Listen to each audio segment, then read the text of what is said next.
Hello दोस्तों। तो आज हम जो कहानी बताने जा रहे हैं वो कहानी है एक ऐसे स्टेशन कर्मचारी की जो रेलवे स्टेशन पर टिकट काउंटर पर काम करता है। यह एक बुजुर्ग आदमी है। वो यह देखकर चिंतित हो जाता है कि कुछ लोग यात्री ट्रेन पकड़कर ऐसे शहर जा रहे हैं जो वास्तव में एग्जिस्ट ही नहीं करता, लेकिन वह खुद इसकी जांच करता है तो चौंक जाता है। तो आइए जानते हैं पूरी कहानी। तो कहानी की शुरुआत में हमें एक औरत को दिखाया जाता है जो ट्रेन खरीदने आती है। तो मूवी की शुरुआत अमेरिका के एक छोटे से रेलवे स्टेशन से होती है। हमारे मेन कैरेक्टर का नाम है ईडी। यह बहुत ही मेहनती है और रेलवे स्टेशन के टिकट काउंटर पर काम करता है। जैसा कि हम देख सकते हैं कि एक औरत अपने बेटे की साइकिल को सीढ़ियों से उतार रही है और कोई भी इंसान उसकी मदद नहीं कर रहा, लेकिन एडी इसमें आगे आता है और उस औरत की और उस बच्चे की हेल्प करता है। एडी अपने छोटे से परिवार के साथ रहता है जिसमें उसकी वाइफ और एक बेटा है। और आज भी जब एडी ड्यूटी पर होता है तो उसकी वाइफ उसे कॉल करके बताती है कि उसके बेटे ने कुछ गड़बड़ कर दी है, क्योंकि वो बहुत ही छोटी छोटी बातों में वोलेंट हो जाता है। लेकिन एडी बहुत ही सिंसियर बंदा होता है। वो अपनी वाइफ को बोलता है कि अभी बात नहीं करेंगे, शाम को जब मैं घर आऊँगा तब इस बारे में बात करेंगे, अभी मैं ड्यूटी पर हूँ। जब एडी काउंटर पर टिकट काट रहा होता है तभी एक लिंडा नाम की औरत आती है जो भी हमारे इस कहानी की मुख्य किरदार है। अब लिंडा कहती है कि मुझे मेकन हेड्स के लिए टिकट चाहिए। एडी ये सुनकर चौंक जाता है क्योंकि उसने ऐसा कोई स्टेशन का नाम सुना ही नहीं था। वह उस औरत से बोलता है कि मैडम, शायद आपको कोई कन्फ्यूजन हुआ है, इस तरह का स्टेशन नहीं है ही नहीं यहाँ पे, या फिर है तो इस रूट से वहाँ तक कोई ट्रेन नहीं जाती। इस पर लिंडा कहती है कि क्या बात कर रहे हैं आप, मैं तो अक्सर यहीं से ट्रेन पकड़ के जाती हूँ। तब एडी कंफ्यूज होकर उससे पूछता है कि आप एक काम कीजिए कि उस ट्रेन का नंबर या फिर उसकी टाइमिंग बता दीजिए मुझे। तब लिंडा बड़े कॉन्फिडेंस से कहती है, अरे मैकन हाइट्स के लिए तो 3 ट्रेन जाती है, 9 बजे, 1 बजे और शाम 4 बजे। इस पर एडी कहता है कि नहीं मैडम, इस टाइमिंग पर जो ट्रेन आती है वो तो एड्रेन स्टेशन तक जाती है, लेकिन मैकन हाइट्स नाम से जो स्टेशन आप बता रही हैं वहाँ पर तो यहाँ से कोई भी ट्रेन नहीं जाती। तब लिंडा उसे अपने कंप्यूटर में चेक करने के लिए कहती है, लेकिन जब एडी पीछे मुड़कर देखता है तो वहाँ कोई होती ही नहीं है, मतलब लिंडा गायब हो चुकी है। एडी सोचता है बड़ी अजीब औरत है, अभी तो यहीं थी। काम के बाद जब वो शाम को घर लौट रहे होते हैं तो वो अपने कलीग चार्ल्स को आज की सारी बातें बताता है। तो चार्ल्स बोलता है, मैकन हाइट्स, ये नाम तो मैंने कभी नहीं सुना। चार्ल्स एडी को बोलता है, लगता है तुम सटिया गए हो, तुम बूढ़े हो गए हो, आज मुझे नहीं लगता कि ऐसी कोई औरत आई होगी, अगर आई थी तो कुछ और जगह के बारे में पूछ रही होगी, ये सब तुम्हारे दिमाग का वहम है, उम्र जो हो गई है तुम्हारी। अब यह सुनकर एडी भी बात को इग्नोर कर देता है। यह कहकर एडी घर के लिए निकल जाता है, लेकिन जैसे घर के बाहर पहुंचता है, घर के यहाँ तो पुलिस बैठी होती है, क्योंकि एडी के बेटे ने अपनी गर्लफ्रेंड को मारा था और उसने पुलिस कंप्लेंट कर दी। आपको बता दें कि एडी के बेटे का नाम सैम है। एडी पुलिस वालों से बात करके फिलहाल के लिए इस मामले को निपटा देता है और पुलिस वालों से और उसकी गर्लफ्रेंड से इसके बारे में माफ़ी मांगता है और वादा करता है कि आज के बाद मेरा बेटा ऐसी कोई गलती नहीं करेगा। पुलिस भी उसको वार्न करके चली जाती है। अब एडी अपने बेटे सैम से पूछता है कि बेटा, तुम इतनी सी छोटी छोटी बातों में वॉयलेंट क्यों हो जाते हो। इस पर सैम जवाब देता है कि पापा, ये तो मुझे भी नहीं पता। इस पर एडी कहता है कि ठीक है, कोई ना, सब कुछ ठीक हो जाएगा। अगले दिन सुबह जब एडी रेलवे स्टेशन पहुंचता है तो वहां पर टिकट काउंटर पर फिर से लिंडा आकर 9:30 वाली ट्रेन की टिकट मांगती है। इस पर एडी उसे अंदर बुलाता है और फिर चार्ल्स को भी वहां बुलाता है ताकि चार्ल्स भी उस औरत को और उस स्टेशन के बारे में लिंडा से सुन सके, क्योंकि चार्ल्स उसकी बातों पर विश्वास नहीं कर रहा था। चार्ल्स भी उसकी बातें सुनकर चौंक जाता है। मैकेनाइट्स, ये कौन सा स्टेशन है, मैंने तो नहीं सुना आज तक। अब एडी पूछता है कि एक बात बताओ, ये मैकेनाइट्स जाने के लिए टाइम कितना लगता है। इस पर लिंडा जवाब देती है कि लगभग 27 से 28 मिनट लगते हैं और वहाँ की इंश्योरेंस कंपनी में मैं काम भी करती हूँ। लेकिन आप लोग इतने सवाल क्यों पूछ रहे हो, इसमें क्या गड़बड़ है क्या। अब चार्ल्स कंप्यूटर स्क्रीन पर दिखा के कहता है कि देखिए, इस ट्रेन के रूट पर मैकनहाइट्स नाम का कोई भी स्टेशन नहीं है। फिर आप वहाँ पर कैसे जा सकती हैं? अब जब यह कहकर वो मुड़ते हैं तो लिंडा वहाँ पर होती ही नहीं है, वो गायब हो चुकी है। अब चार्ल्स भी चौंक जाता है कि वो कहाँ गायब हो गई। इस पर एडी बोलता है कि देखा, मैं कल सच बोल रहा था ना, कल भी यही औरत आई थी और ऐसे ही गायब हो गई थी। अब तो मानते हो कि मेरी याददाश्त कमज़ोर नहीं है, मैं सटियाया नहीं हूँ, और तुम हो कि मेरी बात ही नहीं मान रहे थे, मेरी मजाक उड़ा रहे थे। अब जब एडी बाहर रेलवे स्टेशन पर आता है तो वहाँ पर 9 बजे एड्रिनल निकलने वाली ट्रेन खड़ी थी और लिंडा ने भी इसी ट्रेन का जिक्र किया था, लेकिन स्टेशन अलग था। अब एडी को कैसे भी करके सच जानना था कि आखिर ये स्टेशन है कहाँ और इस ट्रेन के रूट में कहाँ पर है। तो वो ट्रेन में चढ़कर लिंडा को ढूंढने लग जाता है, लेकिन वो ट्रेन में नहीं मिलती। लेकिन वहाँ पर उसे एक पैसेंजर दिखता है जिसका नाम होता है जॉन। अब इसके बारे में हम आगे बताएंगे। एडी ट्रेन से नीचे उतरकर विसिल बजाता है तो ट्रेन बढ़ जाती है आगे। जब शाम को एडी घर पर आता है तो उसे पता चलता है कि आज उसके बेटे सैम ने उसकी वाइफ को ही मार दिया है। मार दिया है मतलब पिटाई कर दी है, जान से नहीं मारा है। अब एडी इन चीज़ों से परेशान होकर उसके बेटे सैम को एक साइकेट्रिस्ट के पास लेकर जाता है। अब साइकेट्रिस्ट बताती है कि आपके बेटे सैम को बचपन से ही कोई स्ट्रेस है, जिसकी वजह से उसका ये नेचर वोलेंट होता जा रहा है और टाइम के साथ इसका गुस्सा और ज़्यादा बढ़ सकता है, इसलिए आप इस पर नज़र रखिए। अब एडी बहुत ज़्यादा दुखी हो जाता है अपने बेटे से, क्योंकि जब बच्चा बार बार ऐसी हरकतें करे तो बाप को तो दुख होगा ही। अब एडी के साथ दो परेशानियाँ चल रही होती है। घर पर वो अपने बेटे से परेशान और स्टेशन पर लिंडा से परेशान। तो पता लगाने के लिए एडी 9 बजे वाली ट्रेन में चढ़ जाता है और अपने फ़ोन पर 28 मिनट का टाइम सेट कर लेता है, क्योंकि लिंडा ने कहा था कि इस स्टेशन से 28 मिनट बाद स्टेशन आता है हाइट्स। अब मिस्टर जॉन, जिसे पहले दिखाया गया था, वो आज एडी से पूछता है कि सर, आप क्या टिकट चेक करने आए हो? और दोनों की दोस्ती हो जाती है।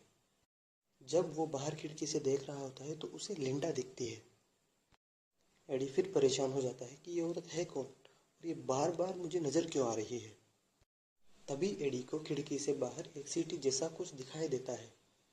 इतने में ही जॉन उठकर गेट के पास चला जाता है और दरवाज़ा चलती ट्रेन में अपने आप खुल जाता है। एडी ये देखकर चौंक जाता है कि ट्रेन के चलते दरवाज़ा कैसे खुला। जॉन को वॉर्न करता है, अरे अरे, गिर जाएंगे आप। लेकिन मिस्टर जॉन, वो तो चलती ट्रेन से नीचे कूद जाता है। एडी को कुछ समझ नहीं आता। उसका टाइमर भी 0 पे हो जाता है, तो वो भी ट्रेन से कूद पड़ता है। और तब वो देखता है कि इस ट्रेन से बहुत से लोग इस जगह पर कूद रहे हैं और खेतों से होते हुए उस सिटी की तरफ जा रहे हैं जिसका नाम है मैकन हाइट्स। एडी भी बिना कुछ सोचे समझे उनके साथ चलने लग जाता है। जब एडी सिटी में पहुंचता है तो देखता है वहाँ बहुत सारे लोग हैं, बच्चे, बड़े, बूढ़े, हर उम्र के लोग। एडी घूमते घूमते वहाँ एक रेस्टोरेंट में जाता है, जहाँ वहाँ की वेट्रेसेस पूछती है कि क्या चाहिए सर आपको? What you want sir? Eddie coffee order करता है। वेट्रेस एडी को एप्पल केक ऑफर करती है और कहती है कि ये मैंने बनाया है, आप चख के बताइए कैसा बना है। जब एडी केक टेस्ट करता है तो मंत्र मुग्ध हो जाता है, वाह, इतना टेस्टी। जब वो रेस्टोरेंट से बाहर आता है तो एक कपल एडी से टकरा जाता है। कपल कहता है, सॉरी सर, आज हमारी इंगेजमेंट है, और वो बहुत खुश होते हैं। एडी भी कहता है, कोई बात नहीं, और कॉन्ग्रेचुलेशंस फॉर योर एंगेजमेंट, बधाई हो। यहाँ सब लोग अपने अपने जीवन में बहुत खुश हैं। अब वो एक गार्डन में जाके शांति से बैठ जाता है, जहाँ बच्चे पतंग उड़ाकर मजे ले रहे थे। एडी भी ये सब देखकर बहुत खुश हो जाता है। तभी वहाँ पर लिंडा आ जाती है। अब एडी लिंडा से पूछता है, ज़रूर मुझे लगता है ये मेरे दिमाग का खेल है। मुझे लगता है मेरे जीवन में जो परेशानियाँ हैं उनसे छुटकारा पाने के लिए मेरा दिमाग मुझे ऐसा विश्वास दिला रहा है कि मैं इस खूबसूरत जगह पर हूँ। इस पर लिंडा कहती है, अरे आपको कैसे पता ये रियल नहीं है? ये रियल है। एडी कहता है नहीं, क्योंकि दुनिया में ऐसी कोई जगह है ही नहीं जहाँ इतना परफेक्शन हो, सब लोग इतने खुश हों। इस पर लिंडा बताती है कि एक्चुअली में 9 बजे जो ट्रेन निकलती है वो आपको एक वर्चुअल रियलिटी में ले आई है। यहाँ इंसान वही है, लेकिन इस अल्टरनेट दुनिया में उनके पास कोई दुख नहीं है, वो खुश हैं, हैप्पी हैं। और आप जिस मैकन हाइट्स के बारे में बार बार पूछ रहे थे, वो जगह यही है। शाम को 5 बजे वॉकिंग टाउन जाने वाली जो ट्रेन आएगी, आप उसमें चढ़ जाइएगा तो आप भी अपने घर पहुंच जाएंगे। रियलिटी में जो आपके परिवार में दुख है वो अल्टरनेट रियलिटी में नहीं होगा और आप अपने परिवार के साथ खुशी खुशी जी सकेंगे। एडी के समझ नहीं आता कि ये कह क्या रही है और ये कह रही है वो कैसे पॉसिबल है। वो 5 बज के तक ट्रेन का इंतज़ार करता है और बाकी लोगों के साथ ट्रेन में चढ़ जाता है। अब जैसे चलती ट्रेन में ये सब कूदे थे वैसे ही वापस चढ़ जाते हैं और आखिरकार एडी वॉकिंग स्टेशन पहुंच जाता है। अब वो अपने घर आते आते सोच रहा था कि ऑल्टरनेट रियलिटी में जाके खुशी तो मिली, लेकिन अब वो वहाँ नहीं जाएगा, वो रियल दुनिया में रहना चाहता है। ये बाकी सब तो चला हुआ है, लेकिन जब वो घर में एंटर करता है तो ये क्या, उसकी वाइफ आज ज़्यादा खुश और जवान नज़र आ रही है और दिखने में बहुत खूबसूरत भी लग रही है। अब एडी कंफ्यूज होकर अपने बेटे सैम के कमरे में जाता है, लेकिन वहाँ देखता है ये कमरा तो खाली है। तो वो अपनी वाइफ से पूछता है सैम कहाँ है। तो उसकी वाइफ कहती है अरे तुम इस कमरे में क्यों आए हो, ये तो स्टोर रूम है। याद है तुम्हें जब अपनी शादी हुई थी तो हमने सपने सजोए थे कि हम अपने बेटे को इस कमरे में रखेंगे। ये कमरा आपने अपने हाथों से तैयार किया था, लेकिन हमारी किस्मत में बेटा ना बेटी दोनों ही नहीं थे, तो ना तो हमारा कोई बच्चा हुआ और ना ही इस कमरे को कोई यूज़ कर पाया। और ये सुनकर एडी को लगता है धक्का कि ये कैसे हुआ। उसे लग रहा था कि मेगन हाइट से वापस आने के बाद वो अल्टरनेट रियलिटी से निकल चुका है, लेकिन वो तो अभी भी उसी में है।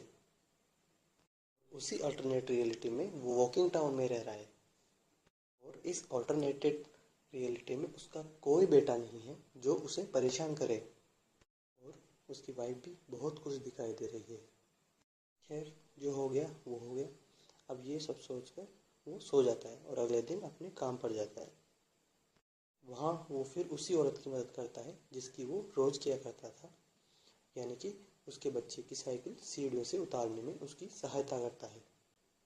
लेकिन इस बार और भी लोग उस औरत की मदद करने आते हैं। वो बच्चा कुछ मुंह में लॉलीपॉप जैसा कुछ चाट रहा था। शुरुआत में आपने देखा होगा कि केवल सिर्फ एडी ही उस औरत की मदद कर रहा था, लेकिन आज और दूसरे लोग भी उसकी मदद कर रहे हैं, यानी कि वो अभी भी अल्टरनेट वर्ल्ड में ही एग्जिस्ट कर रहा है। इस अल्टरनेट रियलिटी में एडी कुछ ऑब्जर्व करता है तो उसे पता चलता है कि एक न्यूज़पेपर आर्टिकल में लिखा था कि मैकन हाइट्स नाम की एक सिटी बनने वाली थी, लेकिन उस प्रोजेक्ट को सरकार ने रोक दिया, वजह से वो सिटी नहीं बनी। फिर एडी इस आर्टिकल को लिखने वाले रिपोर्टर के पास जाता है, उस मिस्टीरियस सिटी के बारे में पूछता है। रिपोर्टर बताती है कि उस सिटी प्रोजेक्ट के बारे में मुझे अच्छे से याद है। और आप कितनी बार वहाँ पर गए हैं? एडी कहता है मैं तो एक ही बार गया हूँ। तब रिपोर्टर बताती है कि आप ही की तरह कई लोग आकर मुझे मैकन हाइट्स के बारे में पूछते हैं और वो कहते हैं कि वो उस सिटी में कई बार गए हैं। फिर वो एडी को कुछ डॉक्यूमेंट्स दिखाती है और बताती है कि मैकन हाइट्स एक बहुत बड़े आर्किटेक्ट का सपना था। वो ये सिटी बनाना चाहता था, लेकिन किसी वजह से उसका प्रोजेक्ट सरकार ने कैंसिल कर दिया। तो अपने ड्रीम प्रोजेक्ट को रुकते देख उसने खुदकुशी कर ली और फिलहाल वो तो एक बिल्कुल खाली जगह है। लेकिन कुछ लोग कहते हैं कि वहाँ पर सच में एक सिटी है और वहाँ पर हर कोई बहुत खुश है, सभी चैन से रहते हैं। तो उनकी बातें सुनकर मैंने भी कई बार ट्राई किया मैकन हाइट्स जाने का, लेकिन न जाने क्यों उस जगह पर मेरे लिए ट्रेन का दरवाज़ा ही नहीं खुलता, इसलिए मैं वहाँ पर जा ही नहीं पाई। लोग कहते हैं कि कुछ ही लोगों को मैकन हाइट्स जाने का मौका मिलता है। फिर जब वो डॉक्यूमेंट्स देख ही रहा होता है तो उसमें उसे लिंडा की फ़ोटो मिलती है तो एडी रिपोर्टर से पूछता है कि ये लड़की कौन है। तब रिपोर्टर उसे बताती है कि ये आर्किटेक्ट की बेटी है, मैकन हाइट्स सिटी बनाना चाहता था। बेचारी बहुत दुखी थी उस समय। बेचारे उसके पापा, मत ही पूछो अब उसके बारे में तो, बेचारी। लेकिन न जाने वो लड़की भी पता नहीं कहाँ गायब हो गई। अब एडी को बहुत ज़्यादा जिज्ञासा होने लग जाती है कि ये तो मिस्ट्री के अंदर भी मिस्ट्री है। वो काम के टाइम पर भी पुराने न्यूज़पेपर खंगाल रहा होता है, जितने में क्या चार्ल्स आ जाता है। और चार्ल्स कहता है, आज मुझे स्कूल जाना है भाई, मेरा बेटा ड्रामा में हिस्सा ले रहा है। तो एडी हंसता है और कहता है, तेरी शादी कब हुई, तो फिर बच्चा कैसे हो गया। तो चार्ल्स कहता है, मजाक मत कर यार, लेट हो रहा है। अरे मेरे 3 बच्चे हैं यार, और किस्मत का खेल तो देखो, मेरे 3 हैं और तुम्हारे एक भी नहीं। असल में दोस्तों, ऑल्टरनेट रियलिटी में चार्ल्स के 3 बच्चे हैं और एडी के एक भी नहीं। तब जाकर एडी को अपने बेटे की याद आती है। वो ट्रेन में चढ़ जाता है। ठीक 28 मिनट बाद वो ट्रेन से उतर जाता है मैकन हाइट्स सिटी के लिए। वो फिर उसी रेस्टोरेंट में जाता है जहाँ वेट्रेस है उसको एप्पल केक सर्व करती है। एडी मज़े से खाकर बाहर आता है तो उससे वही कपल टकराता है जिसकी रिसेंटली एंगेजमेंट हुई है। क्योंकि इस बार भी वो बताते हैं कि हमारी नई नई एंगेजमेंट हुई है और सॉरी, हम गलती से आपसे टकरा गए थे। एडी फिर उन्हें बधाई देता है तो कपल उन्हें थैंक यू बोलता है और वहाँ से चला जाता है। एडी समझ नहीं पाता कि पिछली बार भी एग्जैक्टली यही हुआ था और इस बार भी यही हो रहा है। तो कन्फ्यूजन में वो एक गार्डन में आके बैठ जाता है। अब एक कपल को अपने बेटे के साथ देखकर एडी को भी अपने बेटे सैम की याद आ जाती है। तो वो लिंडा को ढूंढता है लेकिन वो कहीं भी दिखाई नहीं देती। अब एडी भी परेशान होकर वापस ट्रेन में चढ़ जाता है और वॉकिंग टाउन पहुंच जाता है। लेकिन अभी भी वो ऑल्टरनेट रियलिटी में ही जी रहा है। उस रात दूसरे कमरे से आवाज़ें आती है लेकिन उस कमरे में कोई नहीं होता। अब जब वो अटारी की तरफ चढ़ता है तो उसे लगता है जैसे ग्रेविटी रिवर्स हो गई हो। अब वो एक वाइट कलर के कमरे में पहुंचता है जहाँ पर एक पुराना टीवी और एक वीडियो कैसेट प्लेयर होता है। उसमें एक कैसेट होता है जिसे एडी प्ले करता है। उसमें सैम की बचपन की वीडियोस होती है। एडी बहुत दुखी होता है और वो किसी भी तरह अपने बेटे को पाना चाहता है। अगले दिन वो फिर उस ट्रेन में मैकन हाइट्स पहुंच जाता है और वहाँ वो हर किसी से लिंडा के बारे में पूछता है। लेकिन एडी अब रियलाइज़ करता है कि यहाँ के सारे लोग अपनी रियलिटी से दूर भागकर अल्टरनेट रियलिटी में जीने आए हैं, क्योंकि ये लोग भी अपनी रियल लाइफ में बहुत ज़्यादा दुखी हैं। जब वो एक आदमी से पूछता है लिंडा के बारे में तो वो कहता है, अरे मैं किसी लिंडा को नहीं जानता और मैं यहाँ पर बहुत खुश हूँ सर। आप भी लिंडा के बारे में मत पूछिए और आप भी खुश रहिए और मुझे भी जीने दीजिए। तब वहाँ वो औरत आती है जिसके बच्चे को स्टेशन की सीढ़ियों से उतारने में एडी ने हेल्प की थी। वो रोते हुए कहती है, सर मेरे बच्चे के गले में कुछ अटक गया है, आप प्लीज़ हेल्प कर देंगे। ये सांस नहीं ले पा रहा है, शायद इसकी जान को खतरा है, प्लीज़ प्लीज़ मेरी मदद कीजिए। लेकिन एडी उसे इग्नोर करके रेस्टोरेंट में जाता है और उस वेट्रेस से लिंडा के बारे में पूछता है। लेकिन वो कहाँ, वो तो अपना दुख रोने लग जाती है कि जब मैं 16 साल की थी तो मेरे पड़ोसी ने मुझे चाकू दिखाकर एब्यूज़ किया। उससे मुझे कितना दर्द हुआ होगा, आप सोच भी नहीं सकते। अब एडी ये सब सुनकर शॉक में पड़ जाता है कि यहाँ पर तो हर एक इंसान कोई न कोई दुख झेल चुका है। अब एडी और ज़्यादा परेशान और गुस्सा हो जाता है। वो रेस्टोरेंट से बाहर आ जाता है और वो कपल जिनका रिसेंटली एंगेजमेंट हुआ था वो फिर उनसे टकराते हैं और एडी से सॉरी बोलते हैं। लेकिन इस बार एडी भाई था गुस्से में, उसने दोनों को मारा धक्का।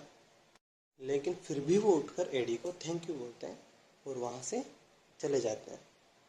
और तभी एडी के दिमाग में एक बात स्ट्राइक होती है कि उस दिन लिंडा ने कहा था कि वो मैकन हाइट्स में एक इंश्योरेंस कंपनी में काम करती है। तो एडी तुरंत उस कंपनी को ढूंढ लेता है। लेकिन वहाँ क्या, वहाँ तो बिल्डिंग है, सिर्फ एक गेट है और अंदर अंदर चारों तरफ वाइट कलर की दीवार होती है और वहाँ उसे लिंडा मिलती है। एडी लिंडा से रिक्वेस्ट करता है, प्लीज़ मुझे इस ऑल्टरनेट रियलिटी में नहीं जीना, मुझे रियल लाइफ में भेज दो, मुझे अपने बेटे से मिलना है, सैम से मिलना है। तो लिंडा कहती है लेकिन आप ऑल्टरनेट रियलिटी में ज़्यादा खुश रह पाएंगे।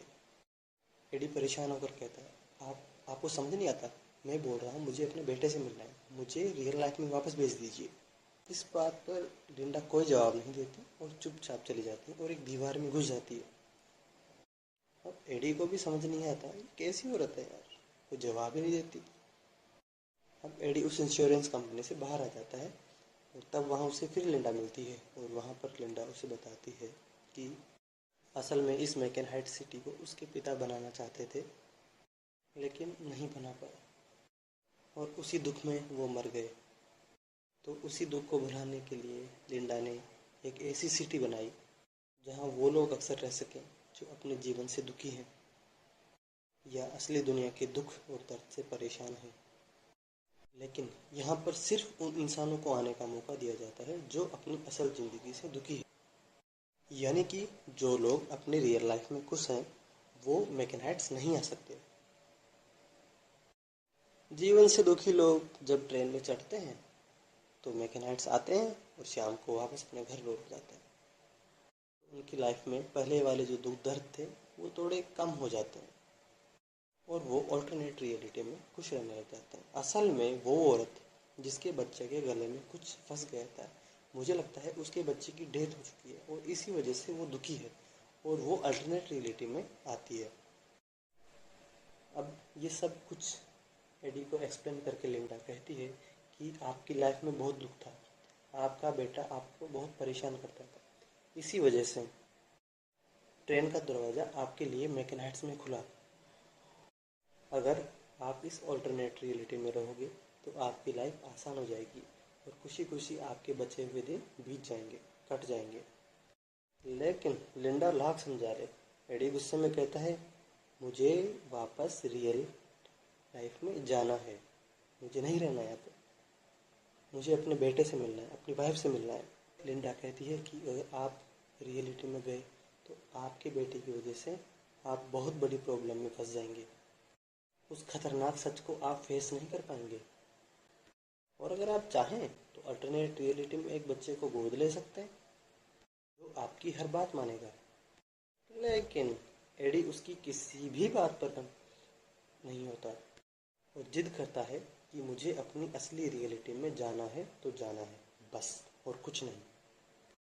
तो लिंडा कहती है ठीक है, मुझसे जो बन पाया मैंने आपके लिए किया, बाकी आपकी मर्जी। शाम को जब आप वापस ट्रेन से लौटोगे तो आप अपनी वापस रियल लाइफ में होंगे।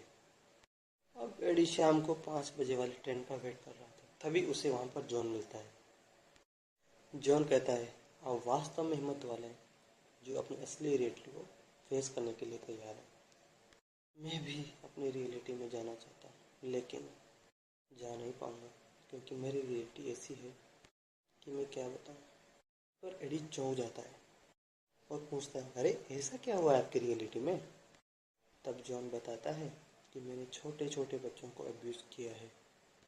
उस वक्त मुझे एहसास नहीं हुआ कि मैं कितना गलत काम कर रहा हूँ, लेकिन बाद में जब मैंने रियलाइज़ किया तो उस रियलिटी में मेरा जीना मुश्किल हो गया और इसीलिए अब मैं अल्टरनेट रियलिटी में जी रहा हूँ जहाँ मुझे कोई गिल्ट फीलिंग नहीं है और मैं चैन से जी रहा हूँ। फिर ट्रेन आ जाती है और एडी और जॉन दोनों ट्रेन में चढ़ जाते हैं। अब वो रियलिटी में आ चुका है, वो खुशी खुशी अपने घर जाता है और अपनी वाइफ और बेटे को पुकारता है।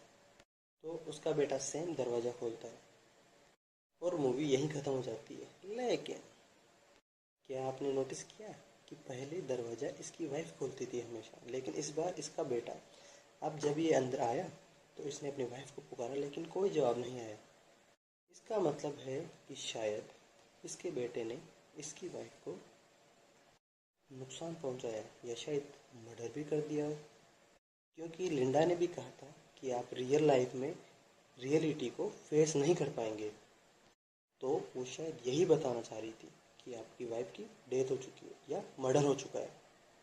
तो कैसी लगी आपको ये कहानी, कमेंट्स में ज़रूर बताएं और ऐसी ही कहानियाँ सुनने के लिए हमारे चैनल को सब्सक्राइब करें।